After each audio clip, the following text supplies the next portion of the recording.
Alright, hi everyone. I hope you guys are doing well, taking care. So this video is going to be for the week of March 30th. This is going to be the video on Psychopathology on Chapter 16. So make sure that you do take Exam 3 before it closes. If you're watching this video before Exam 3 closes, it's going to close at 5 p.m. on March 31st, which is Tuesday, I believe. So make sure that you do take the test before then. A lot of students have already taken the test, and I will say I've been impressed with how the grades have improved. Perhaps that was a benefit to the online format for some of you guys. But one thing that I did mention in an email that I sent out is that I am having to go back into Canvas and double check the fill in the blank, because sometimes students might have written in an answer that maybe wasn't exactly spelled correctly, or maybe just worded the answer differently than the ones that I put in there. So because of that, you may have typed in a correct answer, but then it didn't give you points. Or maybe there's an answer that you put in that I would say, well, that's close, I'll give partial credit. So because of that, you may see your grade go up as I go through for the students who've already taken the exam, and will do for the rest of the students, and double check your fill in the blanks, okay? So this video is going to start the last section of the class. As I said, we have had to cut out Chapter 18 on attention, so we're going to have Chapter 16 on psychopathology, that's this video, and then we'll have two other videos, one on learning and memory and one on language, and then we'll have Exam 4, okay? So let me know if you have any questions. Alright, so as I said, this video is going to be on psychopathology, which is honestly one of my favorite topics that we cover all semester, so I hope that you guys enjoy this video as well. I think in order to understand where we're starting at here, we should have just a very brief overview of some of the history of clinical psychology. So obviously I won't go into any great detail here, but early on in the history of psychology, people tended to think that psychological problems were more religious problems. So if a person was having some symptoms, they might say, okay, well, you need to have an exorcism, or you need to have trephination performed on you, which is where they would drill holes into a person's skull to release the evil spirits, okay, that kind of thing. And then we advanced past that, right, fortunately, and we started to consider some biological causes for psychological problems, but then a lot of that focused on humors. You have too much black bile, there we go, or too much blood, or not enough this or that. So we might have started heading in the right direction, but we still had a long ways to go. There was a point where we were concerned about environmental causes, where we thought, okay, let's bring in individuals who are suffering, give them clean clothes and adequate food and socialization, and that'll fix everything. And although that was certainly a lot better than trephination and bloodletting, the people didn't get entirely better, because there seems to be something beyond the environmental causes that was left to be addressed. So we're sort of at this point now where there are a lot of people who are suffering, and we don't really know how to help them. There are a lot of people in facilities, long-term care facilities, that are not getting better, that are spending the rest of their life there. And as you have a lot of people in those facilities, then you don't have as many people there to take care of them. Resources are short. So there was sort of a desperate moment here in the field of psychology, early on here.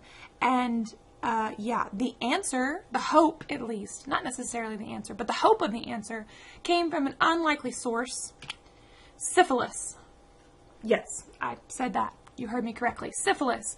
All right, so here's what we're saying. We're saying that there were a lot of people who were in facilities who were having severe psychological problems, many of them having symptoms that today we would call psychotic.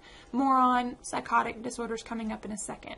And what we found, I say we as if I was there or alive then, but what they found was that many of these individuals were suffering from syphilis. So syphilis is a sexually transmitted disease that is easily cured by penicillin, but at that point in time didn't know a whole lot about that or about how to test for it. So What happened was individuals were developing syphilis and then not being treated for it, and people who had syphilis and it was untreated for a long period of time started to have symptoms that were really similar to schizophrenia, like similar to those psychotic symptoms. So we discovered that if we take these individuals who are suffering from these psychotic symptoms, if we give them penicillin, they get better. And so that was a source of great excitement. Perhaps we've discovered it. Maybe all of the psychological problems are purely biological, and all we have to do is find the right medication, and that will fix everything. Of course, that didn't end up being the case. There certainly are some biological components, and some people respond well to certain medical treatments, but some people do not. So we do not have a perfect answer here, but hope came from the unlikely source of syphilis. All right.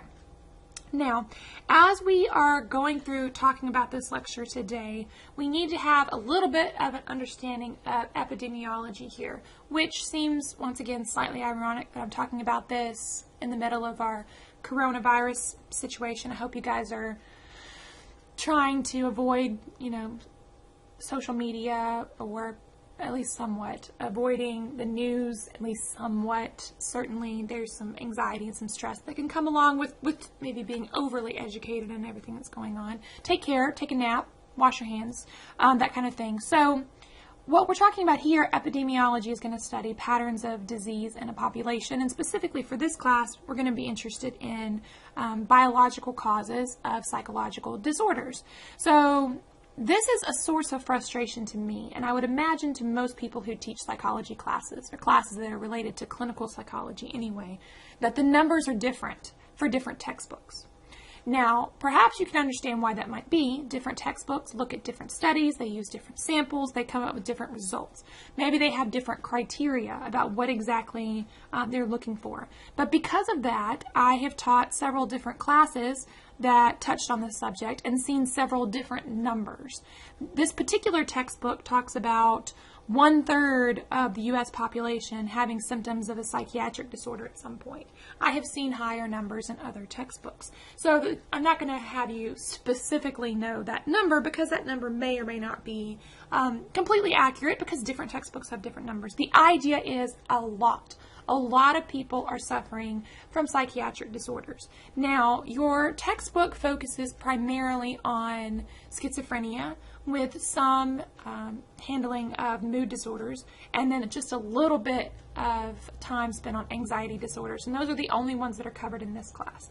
However, if you're interested in this topic, I would definitely recommend abnormal psychology, clinical psychology, other classes where you could get more of a flavor for different disorders.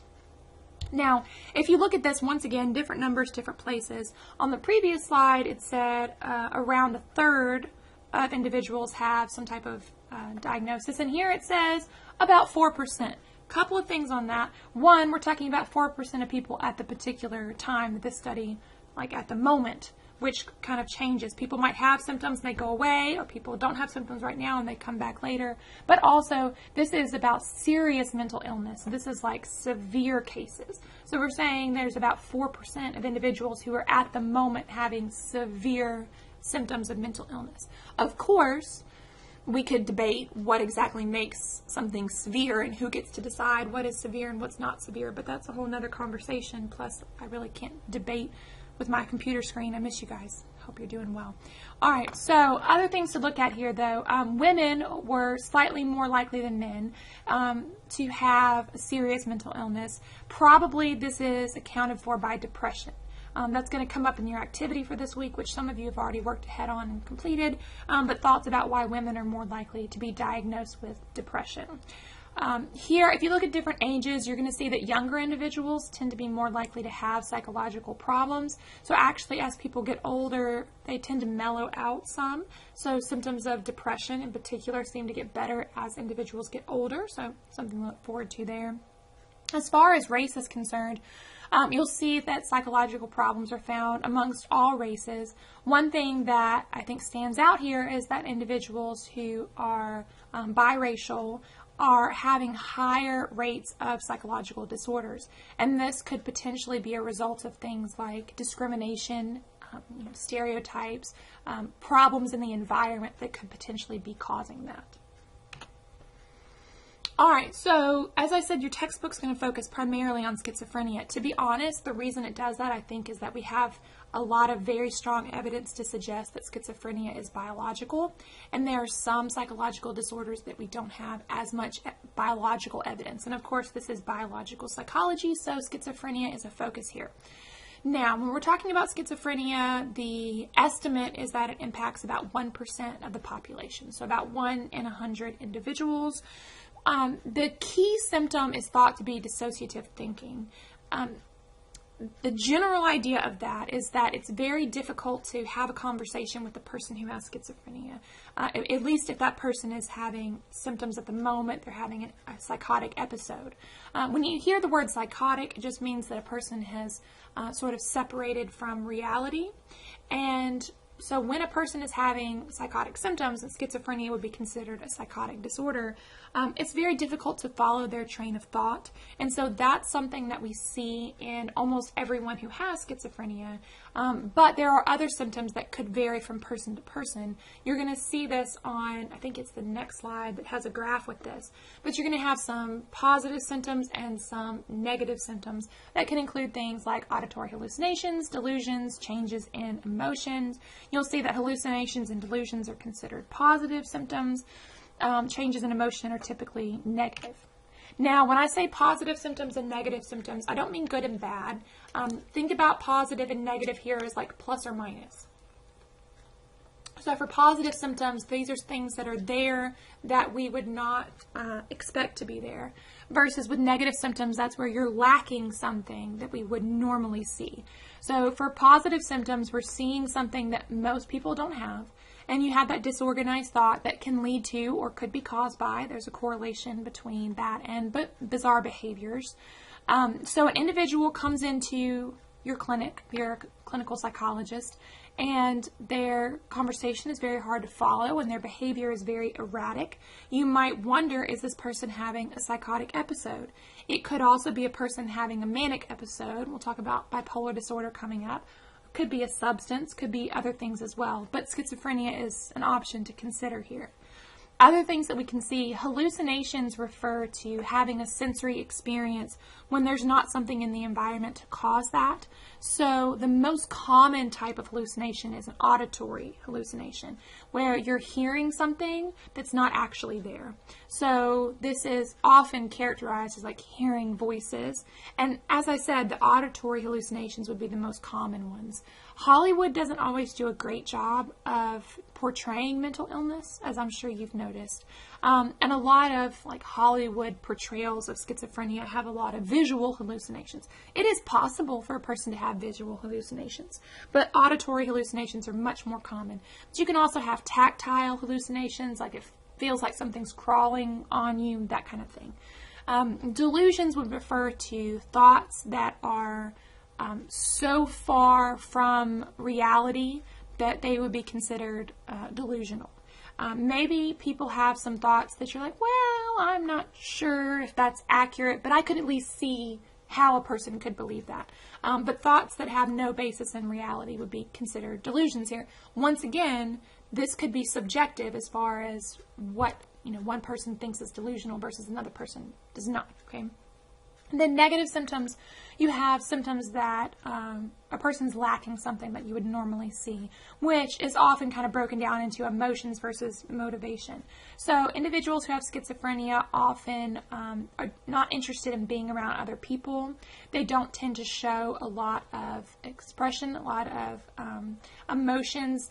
Their faces are relatively blank, so the flat affect here means they're not showing a lot of change in emotion. Even if something really good happens or something really bad happens, they don't seem to respond to that the same way other individuals typically would. Anhedonia here is the loss of pleasure, and this is also a key symptom in depression, where a person doesn't find joy in life anymore. Things they used to enjoy doing, they don't enjoy doing anymore. A person may stop talking or stop engaging in activities and just have no motivation whatsoever. Now, maybe you say, I had a day where I didn't want to be around people and I didn't want to do anything. We're talking about symptoms that are lasting for a long period of time, that are a certain level of severity, that they're causing distress and dysfunction in your life. So certainly we're looking at more of a pattern here, not just I had a bad day kind of thing. And then when it talks about cognitive symptoms here, we're referring back to the train of thought that can be a little bit difficult, and you can see how that could happen here. They tend to have issues with memory, attention span.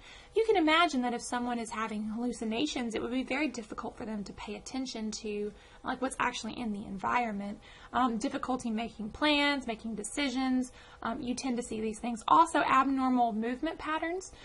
We used to break schizophrenia down into different subtypes that we don't really do anymore, but one of them would be catatonic. So individuals may kind of almost look like they've frozen into a particular position and just not move for a certain period of time as well. So where does schizophrenia come from? Tricky question. Because this is the topic that your biological textbook focuses on the most, you can get the idea that it does seem to be at least partially heritable, so it runs in families. If that were the case, then you would expect that a person who has schizophrenia would be likely to have a family member, a biological family member that has schizophrenia, that this would run in families, and that the more closely related you are to a person with schizophrenia, the greater your risk of developing schizophrenia. And all those things seem to be, for the most part, true.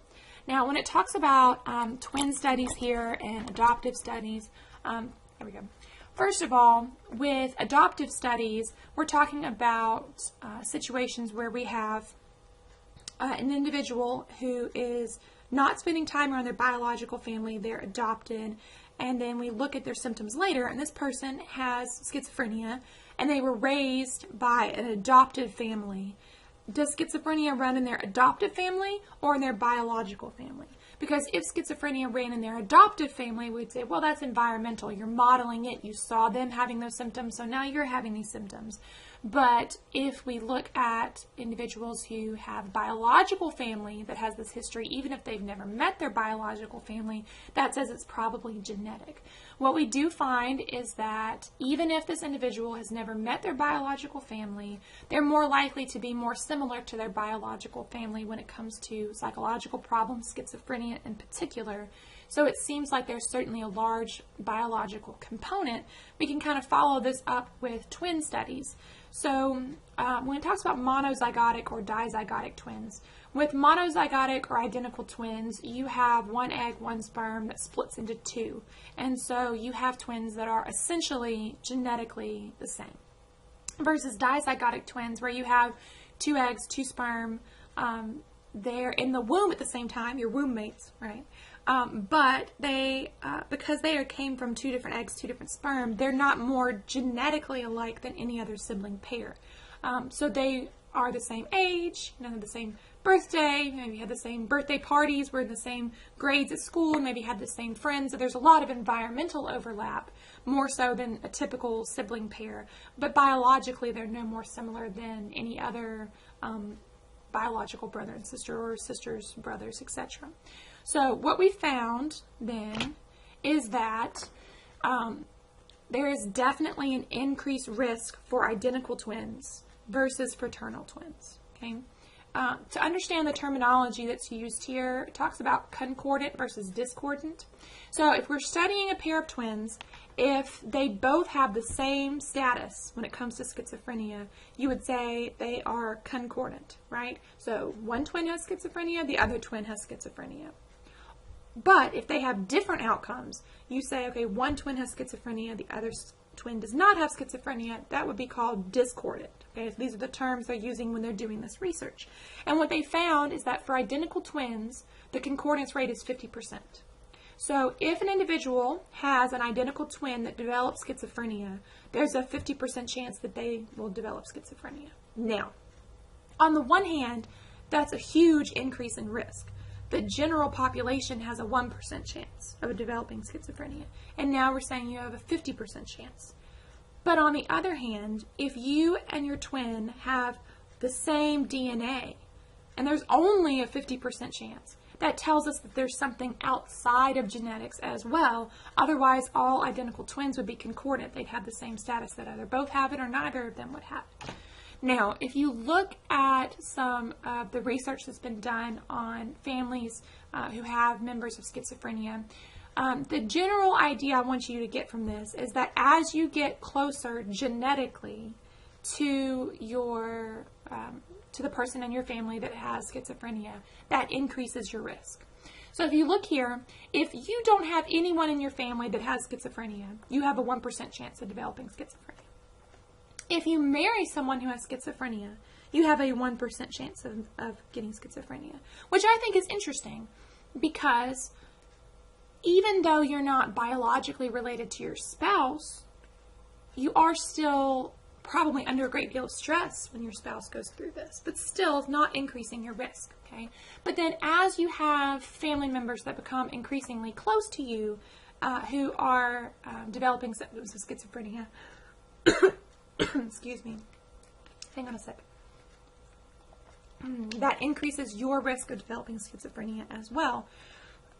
So you'll see here for dizygotic twins, that means that you were in the womb at the same time, but you're no more genetically alike than any other sibling pair. And that bears itself out here because you see there's not much of a difference here. If you have one schizophrenic parent, then you and your siblings have the same chances versus if you and your siblings were dizygotic twins. What we're saying here is that if you have a fraternal or dizygotic twin that has schizophrenia, you have a 17% chance of developing it yourself. Versus a monozygotic twin. If you have an identical monozygotic twin who has schizophrenia, then it's close to 50%, 48% here in this particular study, but 50 just sounds a little bit, I don't know, nicer. So what we're saying here is that there's definitely a genetic component, but that genetics can't explain everything because there are some individuals who have an identical twin who has schizophrenia and they don't have schizophrenia themselves. Okay. So how can we understand this? Well, one prevailing thought here is that you probably inherit a susceptibility to schizophrenia. And then whether or not you develop schizophrenia depends on other factors. So we might say there's a genetic predisposition towards a disorder, but you have to have the genetic predisposition plus the trigger, something in the environment that causes those symptoms to start to develop. And so if you have identical twins where they both have a genetic predisposition, but one of them has some kind of problem, whether it be environmental or developmental or others, and then that causes them to have symptoms versus the other twin that for whatever reason is a little bit more resilient, has less stress, fewer developmental problems, then they would be less likely to develop that. So it's a combination of nature and nurture as usual. It talks about environmental influences, and we'll come back to this in a second. But things like stress could definitely fall in this category. So self-care is huge. Take good care of yourselves, guys. Also, when it talks about developmental difficulties, sometimes there are things like low birth weight, maybe substance use during pregnancy, a complicated pregnancy, maybe some issues that happen at birth, perhaps. What we sometimes see is that identical twins who one of them goes on to develop schizophrenia and one does not, so they're discordant for that. You might see that the one that had more health struggles early on, sometimes one twin is smaller or has more health struggles, is the one that's going to be at an increased risk. Certainly that does not mean that individual will develop schizophrenia, but if they have inherited a predisposition towards it, those kinds of things make them more susceptible to it. Now, one thing that's interesting that is a current source of research, this endophenotype. The idea that there may be certain behavioral markers or physical markers so that if a person has that marker, we'd say you have definitely received the susceptibility, which does not mean you will inherit the disorder, but it means you're at an increased risk. So, we talked about how if you have identical twins, one of them has schizophrenia, the other does not, we would say that probably they both, because they have the same genetics, they probably both are susceptible to schizophrenia, and one of them has had the environmental struggles that perhaps set that off. But what if you don't have a twin who has schizophrenia? How will you know if you inherited the susceptibility towards it? And why would we want to know that? Well, if we knew, who had the susceptibility, then perhaps we could start treatments early. Maybe there could be some preventative care, things we could do in the environment to help reduce the symptoms or maybe prevent them from developing at all. So one thing that your textbook talks about with schizophrenia would be eye movements. So they can use eye tracking to follow a person's eye movements while they do various tasks. And there's one really distinctive behavioral marker here that, or maybe it could be considered a physical marker as well, but having difficulty with smooth eye movements. When they had to complete tasks on a computer screen that required them to move their eyes across the screen, individuals who had that susceptibility to schizophrenia had very jerky eye movements and had difficulty perhaps causing a smooth movement of the eyes. So we don't know exactly why that's related to schizophrenia, but knowing that it is could potentially cause us to screen and maybe identify people who are at increased risk and help them before symptoms start to come up or before they become severe. As far as the specific gene that is involved in developing schizophrenia, we don't know exactly. There are some genes that have been identified, but we don't have any solid answers here. One thing that I thought was really interesting is paternal age. Usually when we talk about the age of parents, we're focusing on maternal age. We talk about how, for instance, women who are older, maybe in their late 30s, that kind of thing, if they have children during that time period, they're more likely to have children that have like Down syndrome, that kind of thing. But a lot of research has neglected paternal age until recently. But what we found is that fathers who are older at the time that their child is conceived are more likely to have a child with schizophrenia. The thought is that as a man gets older, then perhaps like the development of sperm, the divisions there could start to have problems as there's an increase in those divisions and as a person gets older. So perhaps that is a related factor. Certainly that doesn't mean that all individuals who are born to older fathers will then go on to develop schizophrenia, but it is an increased risk factor. All right. What about some biological things that we see in individuals who have schizophrenia? So one thing we mentioned earlier in the class about the cerebral ventricles. We were talking about correlation not equaling causation here, and that there is a correlation between the size of the ventricles and symptoms of schizophrenia. So when we're talking about the ventricles, we're talking about those fluid-filled spaces in the brain, and especially the lateral ventricles, those first two ventricles, are related to symptoms of schizophrenia. The larger they are, the increased risk you have of having symptoms of schizophrenia. Now, once again, this is a correlation, so is there something else that's causing both of these? Is it having large ventricles that causes the symptoms of schizophrenia? Or would it be the symptoms of schizophrenia that cause a change in the ventricles? We don't know for sure. But another thing that we see is that the larger the ventricles, not only the more significant the symptoms, but also poorer response to drug treatment as well. So you can see some pictures here. Here we have two different sets of identical twins, and these are twins who are discordant, which means one of them has schizophrenia, one of them does not. So here you have the well twin, and here you have the affected twin. You can see that the ventricles are larger for the affected twin than they are for the twin that does not have symptoms of schizophrenia. You can see that again here with the second set of twins where you have the discordant pair.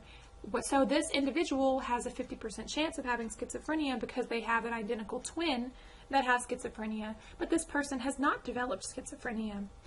Why? Why is it that the ventricles are large in this individual and not in this individual when they're genetically the same? Good question. We don't know for sure, but certainly this is a strong correlation that can predict whether or not a person will have symptoms and how well a person will respond to treatment, especially drug treatment. Other things that we can see, though, the hippocampus and the amygdala. So remember that the amygdala is something we talked about in chapter 15. It's important for negative emotions, especially fear. The hippocampus we haven't talked about a ton, but we will get into that in the next chapter, but it's important for memory. So we did talk about how individuals often have issues with memory if they have symptoms of schizophrenia. So the hippocampus and amygdala tend to be smaller in individuals who have symptoms of schizophrenia. And perhaps this is because of a problem during early development. So we had a chapter, I think it was chapter 7, on development. We talked about how the cells are forming in that ventricular zone, and then they are migrating out. So perhaps at some point during the migration process, some cells did not migrate correctly, and so because of that, there's this disorganized arrangement that could give a person at least the susceptibility. But this is something that's happening very early on, so we're definitely saying this is not an environmental thing, this is a biological nature thing happening here. You also tend to see a thicker corpus callosum, so remember that the corpus callosum is going to connect the right and left hemispheres together and help them communicate with each other, so there can be issues there. Several different hypotheses that we're going to talk about, really 3 that we're going to focus on primarily. One of them is the hypofrontality hypothesis. This is the idea that there's a frontal lobe issue, which makes sense. If you think about the frontal lobe being where your personality lives, and then also things like decision-making, thought processes, you can see how those things are related to schizophrenia. So there is some research to suggest that individuals who have schizophrenia may have less gray matter in the frontal lobe, so there could be a loss of brain matter, and then also reduced activity. So their frontal lobes are not as active as the controls that they studied. So because of that, we might say, well, perhaps schizophrenia happens because the frontal lobes are then underactivated. And then the question is, what can we do to try to increase the activation of those frontal lobes to try to perhaps reduce some of the symptoms of schizophrenia? And perhaps there you might see why some individuals might self-medicate and use stimulants, perhaps. I'm not advocating for that, but you can see how a person might have a psychological problem that then makes them at an increased risk for abusing substances because they're trying to self-medicate. Now, treatments for schizophrenia. We're going to talk about drugs to treat schizophrenia in just a second. I do need to touch on the unpleasant topic of lobotomies. So, as I said in the introduction, there were a lot of people who were very ill psychologically, who were not able to function outside of a facility, and there were not enough people to take care of them, and it was a desperate time, and syphilis had failed us. Like, some people were really, really helped by being treated with penicillin, and syphilis was the problem, but for a lot of people that wasn't the problem. Psychiatrists were desperate, and that's the only thing I can say, is they just had to have been desperate for this. So, something was going on with the frontal lobes, so they decided to detach sections of the frontal lobe from the rest of the brain. Lobotomies could have been done in many different ways, none of which terribly pleasant, to be honest. Now, here's the thing. A lot of people said lobotomies are fantastic. A lot of doctors said, my patients are much better. Think about that. First of all, if you've just detached part of the frontal lobe from the rest of the brain, you are very motivated to believe you've helped your client. You don't want to believe you've hurt your client. So you might interpret anything as being positive just because of that. And then also maybe the client stops being outwardly defiant. The behavior changes a little bit. That doesn't mean their distress has changed. That doesn't mean they're better able to function.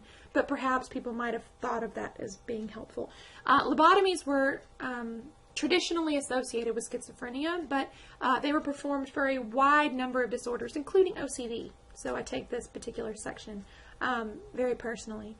Today, psychosurgery doesn't happen much, and it happens in much more humane ways that are much safer, and they are last resort. We talked about how, for example, people might have seizures that are not responding to any other treatment option, but it's not something that happens very commonly today. We're going to talk about medications in a second. Chlorpromazine is mentioned here, but I'm sorry, just close your eyes if this particular slide is, it is distressing. This is Howard Dully, who your textbook introduces us to. I think, if I'm remembering correctly, he was 12 when his lobotomy was performed. And this was before, during, and after his lobotomy. And no, he did not give his consent. His stepmother was bothered by some of his behaviors, I suppose, and was convinced that he needed a lobotomy and went around from doctor to doctor until someone was willing to give him one. He did not remember this procedure. He went on to live a normal-ish life. He had a career. He wrote a book when he discovered what had happened to him. And I have not read the book, but I have seen some reviews and excerpts from it. It might be an interesting read. But the idea, one of the things that he said in his book is that we should be cautious because we think we've advanced far beyond this. We think we would never lobotomize a 12-year-old. Well, good. No. Fantastic. That's great. But perhaps some of the ways we're using drugs to treat children today might also be causing some issues. So an interesting theory from someone who had been through this kind of thing himself. All right, so if you had your eyes closed, you can open your eyes on to something else now.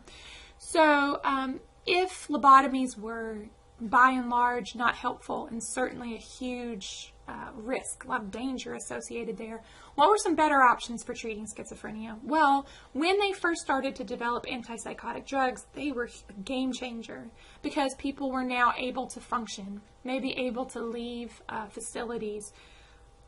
Antipsychotic drugs, for the most part, work by blocking dopamine receptors. So they are dopamine antagonists. You see this D2, that's a specific type of receptor.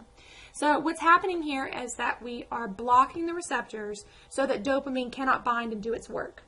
So we sort of accidentally stumbled upon these antipsychotic drugs and said, hey, whoa, that helps somebody. I thought it was going to help their allergies, but wow, it actually helped their psychotic symptoms.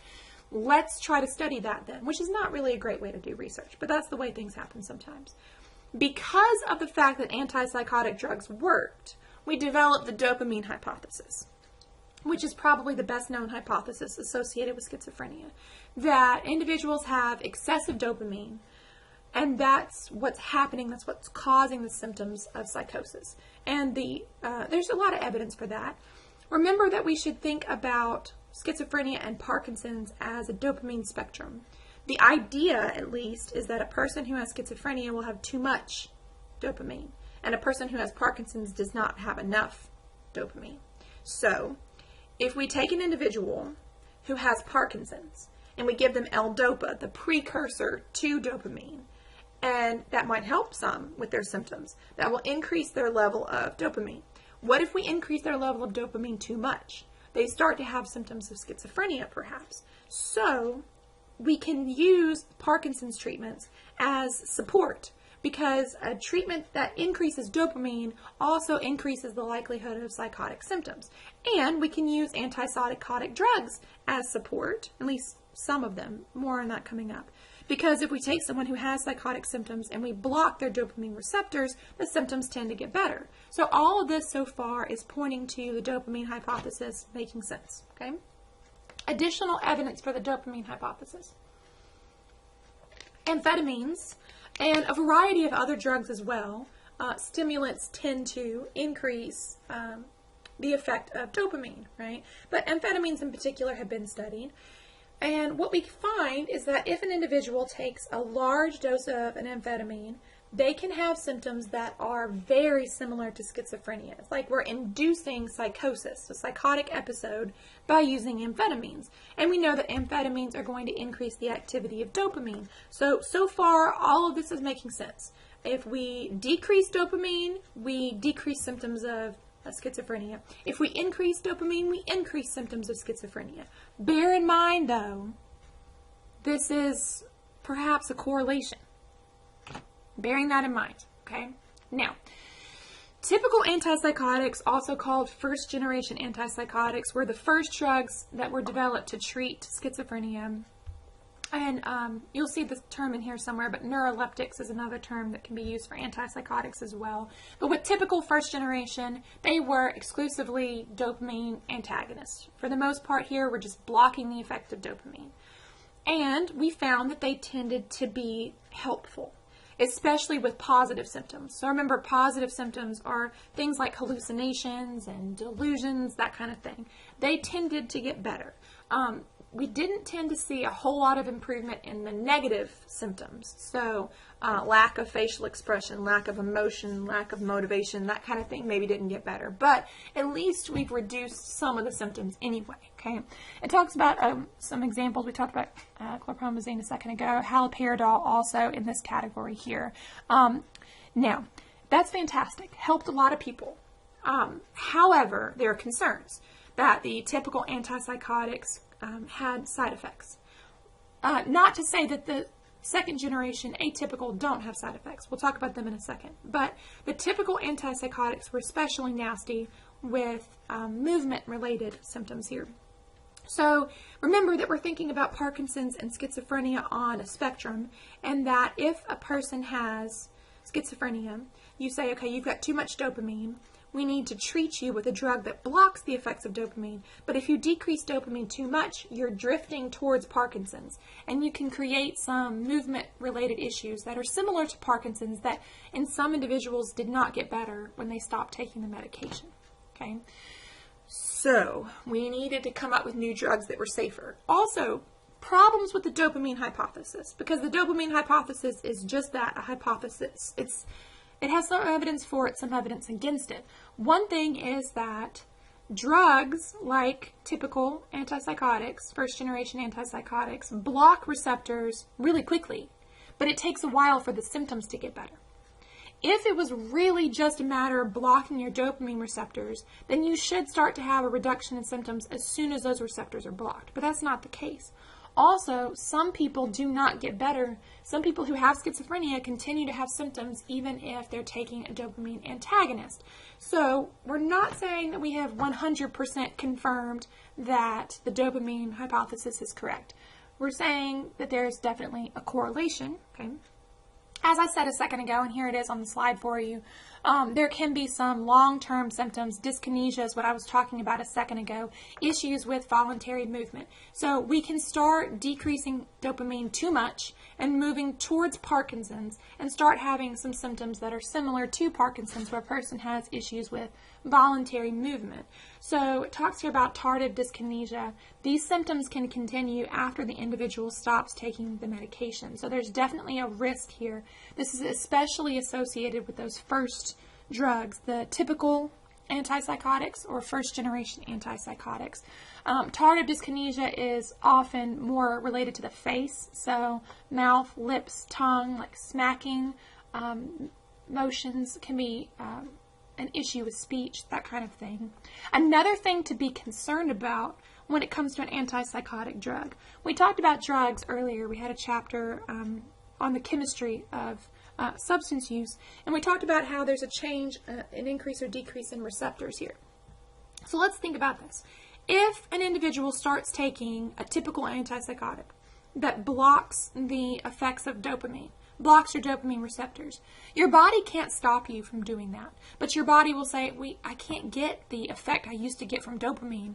The only thing I can do is to increase the dopamine receptors. So you have that upregulation of receptors where your body is trying to get more dopamine.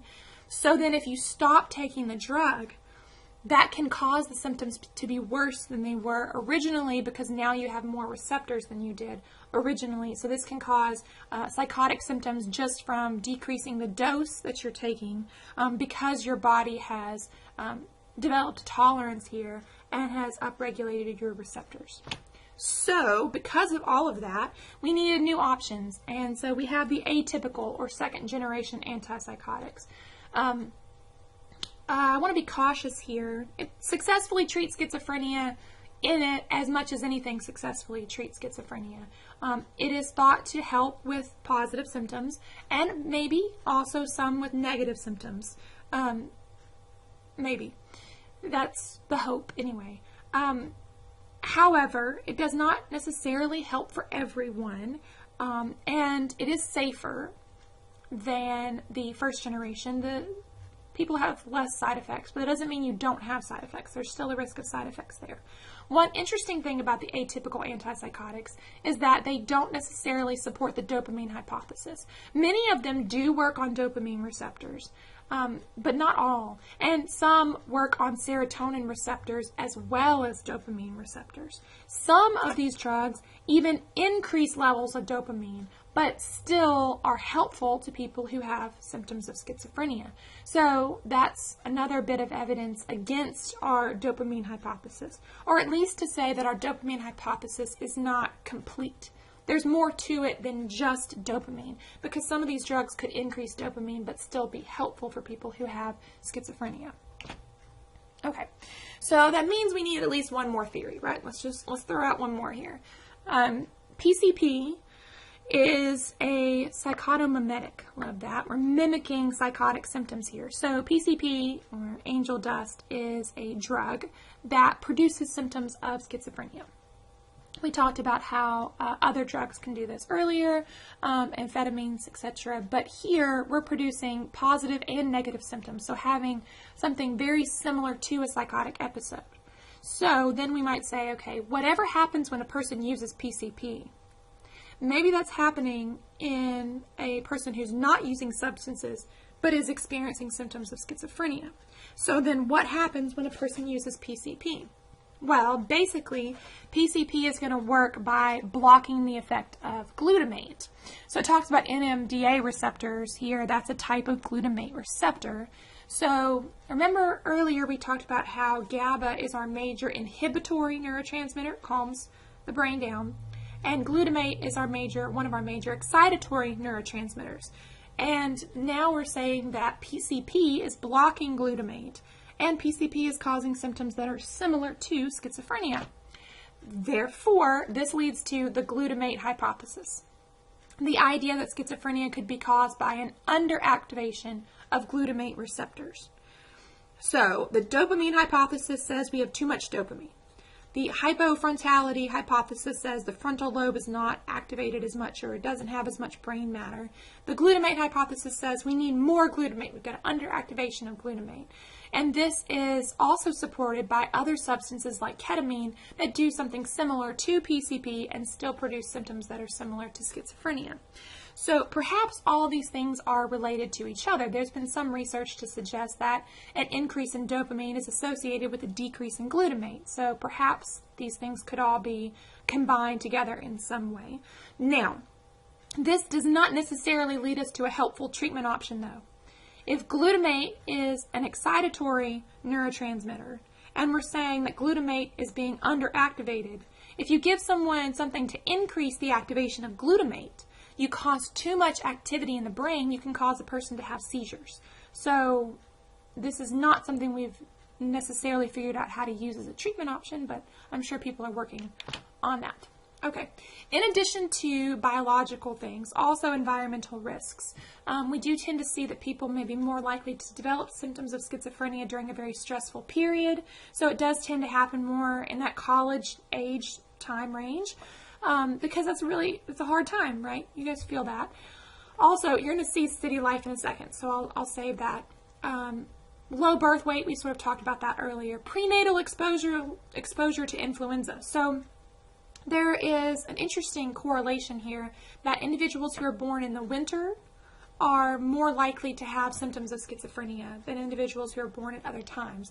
And the thought is that perhaps that's related to exposure to influenza. In particular, there's been a strong correlation there. Now, if any of you are born in the winter, don't panic. I understand that this is just a correlation. And technically, they say winter goes through March here. My birthday is in March, so I'm in that category as well, if that makes you feel any better. All right. One thing that's a little bit sad here, it talks about people in developing countries are twice as likely to recover than people in industrialized nations. What are we doing wrong? We have access to the medical care, at least somewhat. I think that's actually part of the concern, is that we tend to view psychological problems as being, you need a pill for that. And look, I have no problem with pills. I told you guys I love my Zoloft. Take my Zoloft every day. I'm a walking commercial for Zoloft. But it might not be enough. Sometimes people need more than just medication. And maybe we don't think about the therapy, the social support, maybe the stress in our environment is part of this as well. I know you guys are feeling the stress. So, one, I told you I was going to come back to this, the rural area thing. People who live in larger areas are more likely to develop schizophrenia than people who live in rural areas. And actually, moving from the big city to a rural area decreases your risk of developing schizophrenia. Why is that? We don't know. It's a correlation. Maybe you could see that living in a big city would be stressful. Maybe the price of living, cost of living is higher. Maybe you're spending so much time around other people, right? I'm not saying you shouldn't spend time around other people. I know you guys are all quarantined and you're lonely. Reach out, talk to people, but you don't necessarily want to be around that many people all the time. Or some people may not want to. Also, perhaps the pollution, dare I say, exposure to diseases. Anyway, and that's what the research says. Sorry, I know that's not timely for me to say that. But down here in the rural areas, we have people that are still having that 1% risk, but they're not experiencing that increased risk that you would see from larger areas. Okay, one other thing to see here is that you can think of this as a combination of a genetic predisposition and environmental stress. If you have a very low genetic predisposition, then even extreme levels of stress will probably not cause you to have symptoms of schizophrenia. Okay? Or if you have a strong genetic predisposition but very little stress, you're probably not going to develop symptoms of schizophrenia. The problem area is in here, where a person has at least somewhat of a genetic predisposition and has environmental stress as well. It talks about spectrum disorders, schizotypy. We're just talking about symptoms becoming more and more severe.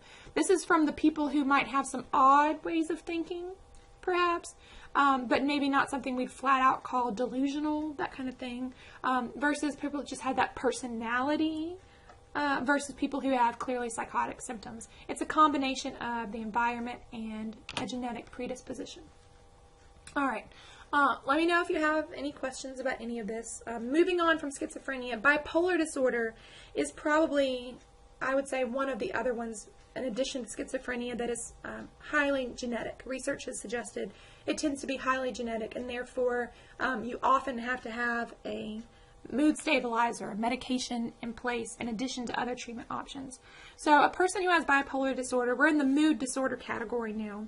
So what happens is that a person has cycles of very low mood, which we would call periods of depression, and very high mood, periods of mania.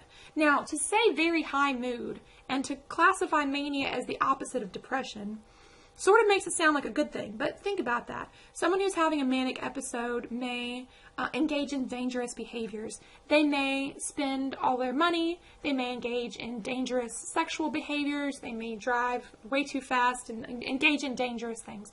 So because of that, certainly there can be risks associated with both depression and mania.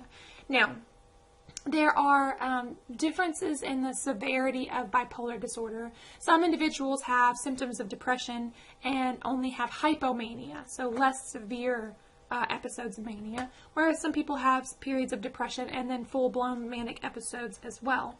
Also, some people have rapid cycling, where they shift more frequently through these cycles. And they may also have periods of normal mood in there as well. So we would say that individuals might have rapid cycling if they have at least 4 or more cycles in 1 year, and it could be many more than that. It talks here about some individuals cycling several times in one day. We would say that there may be some individuals who have more like severe symptoms here. There's been some concern about this in children, and I really shouldn't get too far off on my soapbox here, but there's been an increase in some of these diagnoses in children, and therefore an increase in treating children with medications that were intended for adults, and there's concern over that. But anyway, like I said, I need to stay on topic and not have this video be 2 hours long, because I don't want to lose your attention span. Okay, cyclothymia is a milder form of bipolar disorder. So you have hypomania, as I mentioned a second ago. We have symptoms of mania that are not severe enough to classify as a full-blown manic episode. But you can also have dysthymia. These are symptoms of depression that would not be considered severe enough to call a major depressive episode. So this may be less severe, but also may be more chronic. A person may experience this for longer periods of time. How do we treat bipolar disorder? Well, as I said, usually a mood stabilizing drug is needed. And this could be in combination with other medications, SSRIs and other things, or in combination with therapy. But usually we do need mood stabilizing drugs.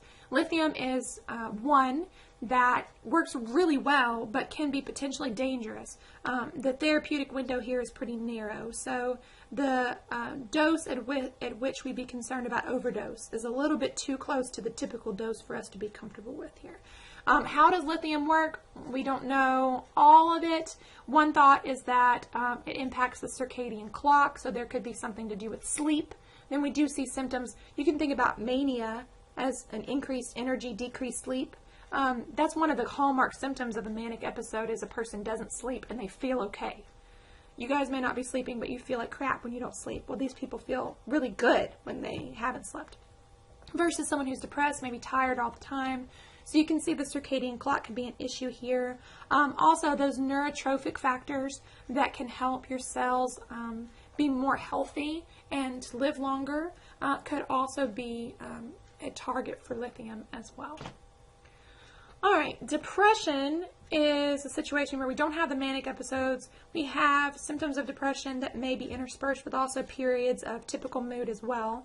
So depression is a very common mood disorder. So you have to have the depressed mood and or loss of interest. Remember, this is called anhedonia. We saw this with schizophrenia as well. So you have to have one or both of these plus some other symptoms as well. So you can see things like increase in sleeping or decrease in sleeping, increase in appetite or decrease in appetite. So talk about concentrating, restlessness. Also, there can be like changes in thought. So hopeless and helpless and thoughts about hurting yourself. So suicide comes up here, which is a topic I really wish I could spend more time focusing on. But here it talks about how only 6% of people who were prevented from dying by suicide went on to actually die by suicide later. So what we're saying here is that if we can prevent a person who's maybe thinking about attempting suicide, if we can prevent them from having access to the means they were planning on using, if we can be with them during that high risk period, then we could potentially prevent that from happening. Now, one thing we're thinking about with depression is does it run in families? Is it genetic? Yes. It may not be as genetic as some of the other disorders like schizophrenia, but it does have some strong genetic links. What we can see here is that there's an increased blood flow to the prefrontal cortex and amygdala. So the amygdala is that part of the brain that processes negative emotions, anxiety, that kind of thing. Think about the increased blood flow to the prefrontal cortex. If a person has a hard time turning their brain off, your brain is always going.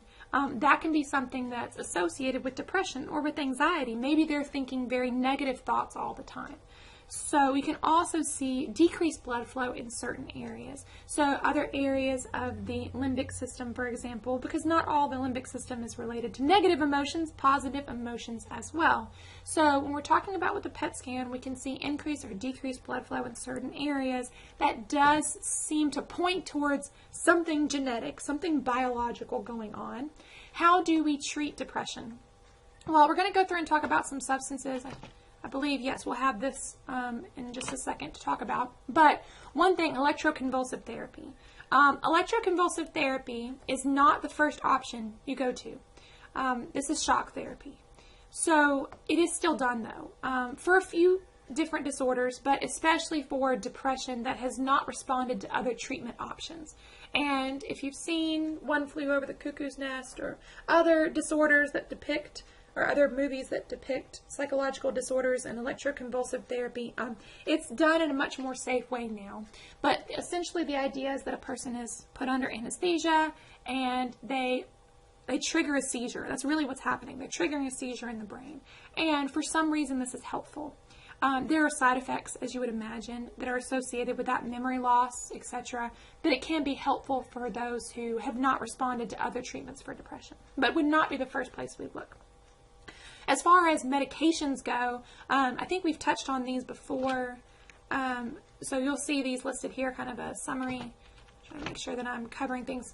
So with MAO inhibitors, or MAO inhibitors, we have these substances that are blocking the enzyme that breaks down monoamines, okay?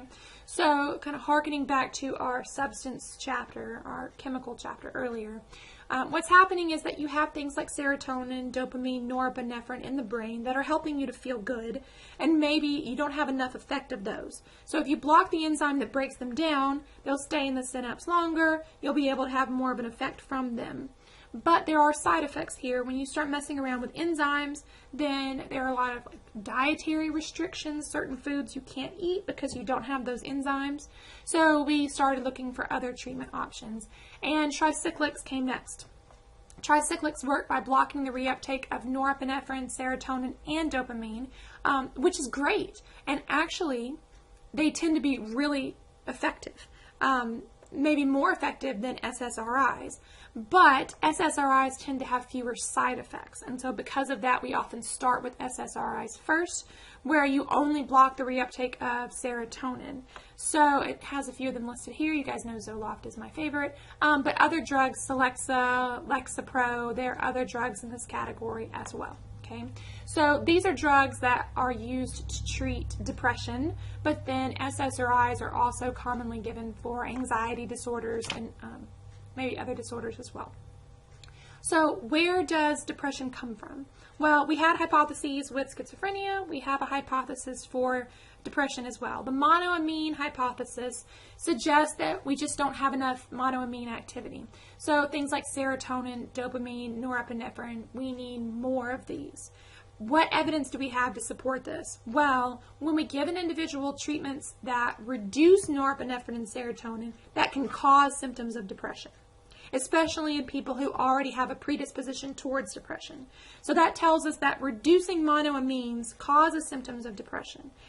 And what we're going to see is that by giving treatments that increase the effect of monoamines, we can decrease symptoms of depression.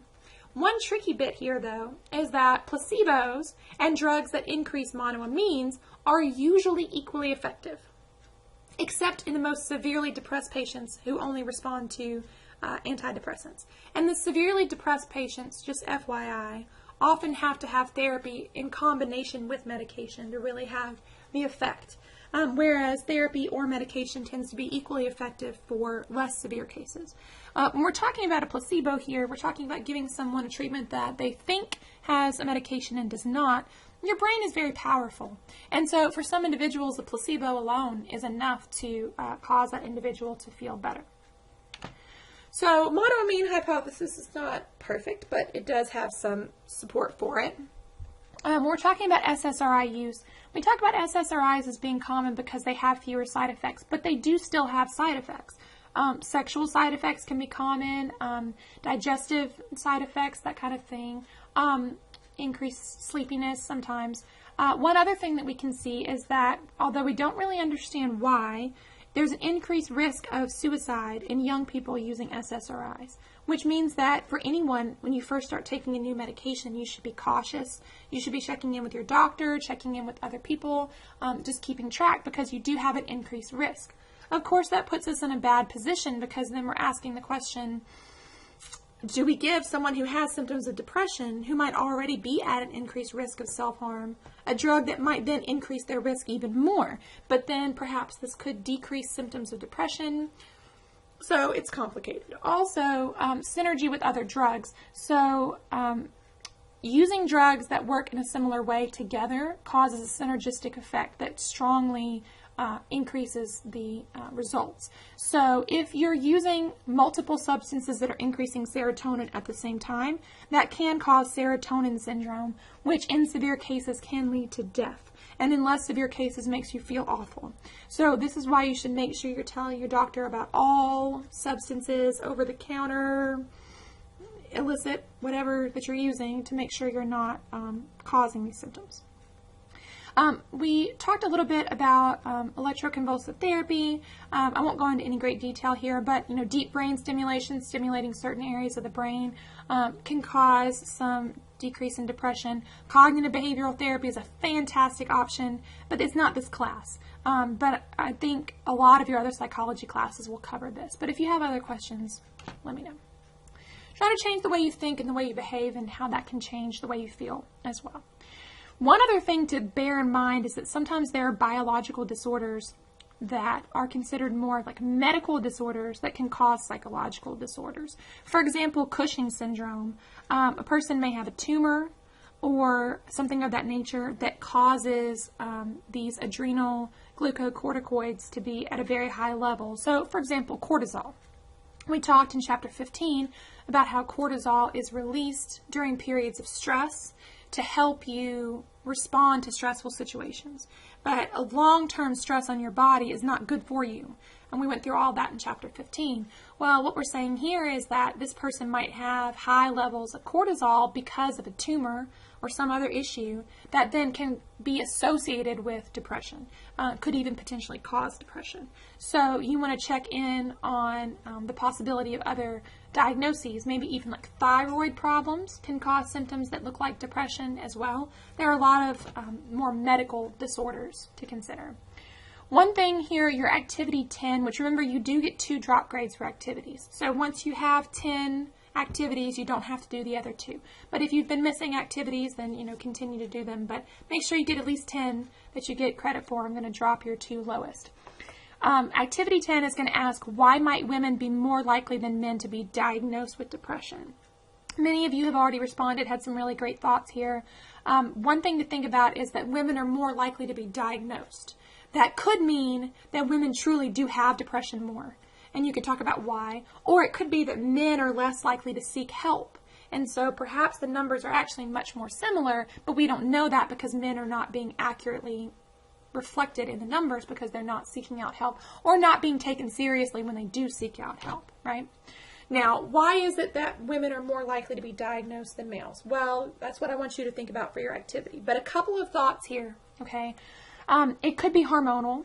Many of you mentioned that, and those of you who've already done this activity, thinking about something like postpartum depression. But women have hormonal changes throughout life.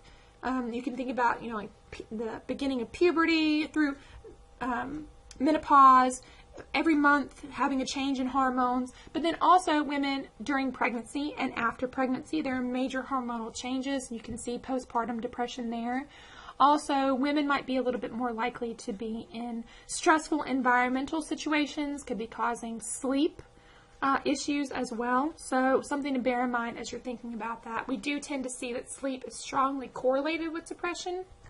Difficulties with, and this could be having a hard time going to sleep, but this could also be sleeping a lot and still not feeling rested, that kind of thing. And EEG, so there's electrical activity in the brain that's different in people who are depressed. So there's probably, once again, a combination of nature and nurture. Another mood disorder to mention here, seasonal affective disorder. The research on this has been a little fuzzy. So we don't really know how much of an extent this disorder has. But the thought is that some individuals may experience symptoms of depression during the winter, and perhaps this is because during the winter you're not getting enough sunlight, maybe you're getting less time with other people. I know it's a hard time. Reach out, talk to somebody. But perhaps because of that, people tend to have symptoms of depression during the winter. So phototherapy, and I had someone tell me that she ordered a phototherapy thing from Amazon. I haven't looked into that, but I had somebody tell me that and said that it was helping her quite a bit. So maybe there are things that you can get that could be helpful for this. That usually what they want you to do is to administer this first thing in the morning. Think about it. We're trying to reset your circadian rhythm here. During the day, especially in the morning, you want to have lots of sunlight to tell your brain it's time to be awake. And then at night, you want to have some quiet, dark time to tell your brain it's time to calm down and go to sleep. So perhaps this could be resetting that circadian rhythm as well. Another thought on depression is that it could be a response to environmental situations. Learned helplessness, this research was done in animals and dogs, where what they found was that in some dogs, I know we had our animal research conversation already. And some dogs, they would put them in a situation where they were shocked. They received an electric shock and they were not able to escape from that shock. And those dogs later were put in a situation where they were being shocked, but they could escape and they didn't try to escape. It was like being stuck in a stressful experience earlier caused them to not even try to leave later when they were in a stressful experience. So the thought is they learned that feeling of helplessness, that I shouldn't even try because nothing I do is going to make my situation better. So that's something that might be environmental, stressful situations, but then also you can see that the environment can change your biology as well, decreasing in dopamine, serotonin, which would make sense for our monoamine hypothesis of depression. All right, briefly, anxiety disorders. If you look at the DSM, there are a variety of anxiety disorders. The ones that probably get talked about the most: specific phobia, social phobia, panic disorder, GAD, generalized anxiety. In previous versions of the DSM, PTSD and OCD were considered anxiety disorders. They have now been separated out into different categories. So PTSD is right next to the anxiety disorders, but it would be considered a disorder of stress and trauma. You can understand perhaps why PTSD would be separated. Even though it causes symptoms of anxiety, there's a definite environmental cause there that is not always present for other anxiety disorders. So I can see why they separated that out. OCD I have more of an issue with, but you know what? They didn't ask my opinion. So we're just going to go along with what they decided to do. I'm not the expert from the research, although I am the expert from the experiencing OCD category. Anyway, the idea with OCD now is they're saying it's not an anxiety disorder. They're saying that it is a compulsive disorder, that it belongs more in the category with things like hoarding and hair pulling and that kind of thing, which I would not necessarily agree with, but once again, nobody asked me. All right, how are we going to treat anxiety disorders? Benzodiazepines we talked about in our drug chapter earlier. They're anxiolytics, so they help reduce anxiety. Things like Valium and Xanax. You should be cautious with benzodiazepines. They can definitely be habit forming. You can see how if it causes a person to feel calm, a person who's a very anxious person, then that's very reinforcing and that person will want to take more of a substance and that kind of thing. Certainly it can be dangerous if taken with other drugs that work in a similar way, so things like alcohol. But the way that benzodiazepines work is that they're going to increase the effect of GABA. So GABA is inhibitory. It's going to calm down your central nervous system. It's going to make action potential less likely to happen. And so because of that, it causes you to feel calm. We can also use drugs that increase serotonin, in particular selective serotonin reuptake inhibitors. SSRIs that we mentioned for depression are also given for anxiety disorders. Prozac, Zoloft, etc. I've told you guys that I take Zoloft to help my OCD, and it's fantastic. With PTSD, as I said, it's been separated out from the other anxiety disorders because of the environmental component. In order to be diagnosed with PTSD, either you or someone you're close to has had to have gone through a very dangerous situation. And then it could be if it was someone close to you, maybe you saw the trauma happen, or maybe someone that you care about was badly injured, that kind of thing, that can cause symptoms as well. But the more close you are to the situation, the more likely you are to develop PTSD. You can see things like memory changes, as in maybe not being able to remember some key details of the event, but then also like excessive memories, flashbacks, not being able to stop thinking about it, which can also sort of look like OCD a bit.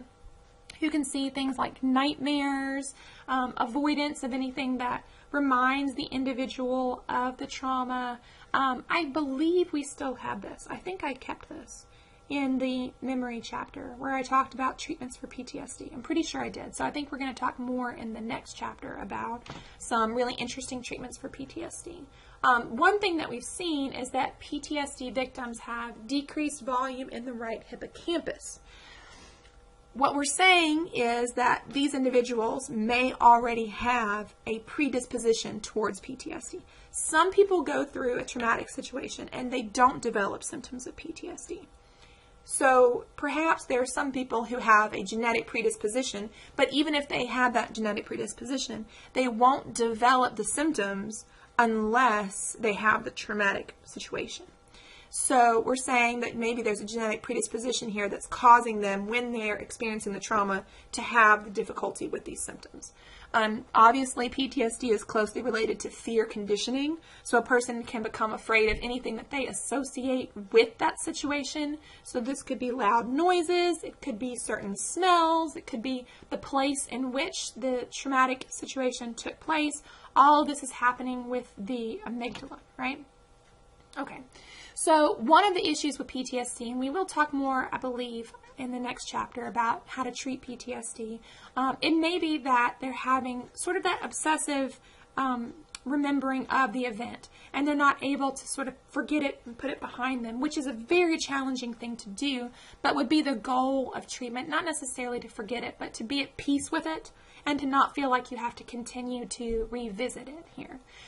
One thing that's interesting here is that there can be issues with the amygdala in individuals who have PTSD, that your amygdala needs to be able to turn on when necessary and also turn off, and that perhaps they're not able to suppress that fear, and there's something biological there that's causing them to continue to feel that, probably the physiological feeling, that heart racing, increased blood pressure, that kind of thing. One thing that we see here, it's sort of interesting, is that PTSD victims may have a reduction in cortisol levels. We usually associate cortisol levels with stress, but perhaps what's happening here is that there's an increase in some other way that they're responding, that they're not responding to stress in the same way that people typically respond to stress, okay? We're seeing actually potentially a reduction in cortisol levels, which is something that, once again, this could be something that happens because of the traumatic situation, or it could be something that happened before that causes the genetic predisposition towards developing symptoms of PTSD when they are in a traumatic situation, right? One last thing here, OCD, which I could talk about for a long time, but I'm going to try not to. Recurring repetitive acts. Okay, what happens here is that you have the obsession. It's a thought or an image that's intrusive, and you can't stop thinking about it, and it causes anxiety, which is why it's previously been considered an anxiety disorder. The compulsion is usually a behavior that goes along with the obsession that may temporarily cause the person to feel better.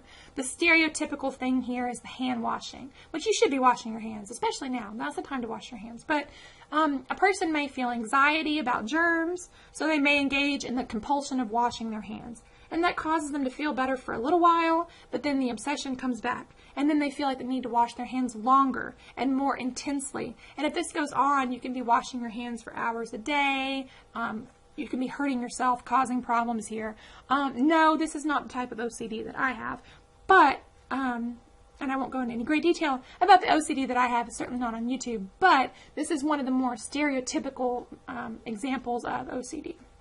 So you can have these behaviors that become compulsions where they feel like they have to engage in them.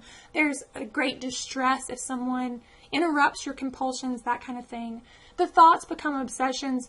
One thing you see with OCD is that overactive frontal lobe, which I feel that, like the difficulty with turning your brain off, that kind of thing. Absolutely. So there's some different examples here. As I said, stereotypical, you think of dirt, germs. Everybody's concerned about that these days. But that's not something that's necessarily true for all people who have symptoms of OCD. It talks here about symmetry. So sometimes people have to have things in a certain order, certain way. Sometimes people don't like to be touched only on one side. Like if I have a touch on one side, I want to have a touch on the other side so that it's equal, symmetrical, that kind of thing. Religious obsessions, maybe even to the point of being terrified that if you think the wrong thing or you do the wrong thing, there'll be terrible consequences, that kind of thing. And so then you engage in certain behaviors to try to make you feel like you're safe. And the compulsion decreases the anxiety from the obsession for a brief period of time, but then it comes back, right? Okay, sorry, I know there's a lot of content here, wrapping things up. OCD patients, as I said, they have that increased activity in certain parts of the brain. Talks about the orbitofrontal cortex, cingulate cortex. So the limbic system, frontal lobe being overactive can make it very difficult for a person who has OCD to just be calm and to just relax. OCD does tend to respond well to SSRIs in most cases, but not for everyone. And for some individuals, you have to start with one SSRI, and then if it doesn't work, try another one, and then another one. For me, I tried Lexapro first. It didn't help a ton. I had more side effects. Zoloft's been fantastic for me, but there are lots of different options. And the thought is that it does have a strong genetic component, and that there's a biological issue with serotonin. Okay, so as I said, heritable component. Perinatal events. There's been some research to suggest that things like exposure to certain infections during pregnancy can then make the child more likely to develop OCD. There's been some research on things like strep throat, that kind of thing, that's at least correlated perhaps. And you can see how OCD could be comorbid with depression that can also have an overactive frontal lobe. About how individuals who are anxious can start to feel depressed, or individuals who are depressed can start to feel anxious, and there can be an overlap in some symptoms there. Okay, ton of information in this lecture video, but please let me know if you have any questions. I hope that you found this video interesting. Remember that you do have an activity that's associated with this lecture video. Let me know if you have any questions about that, or if you need anything. I hope you guys are taking care, and I will talk to you in the next lecture video.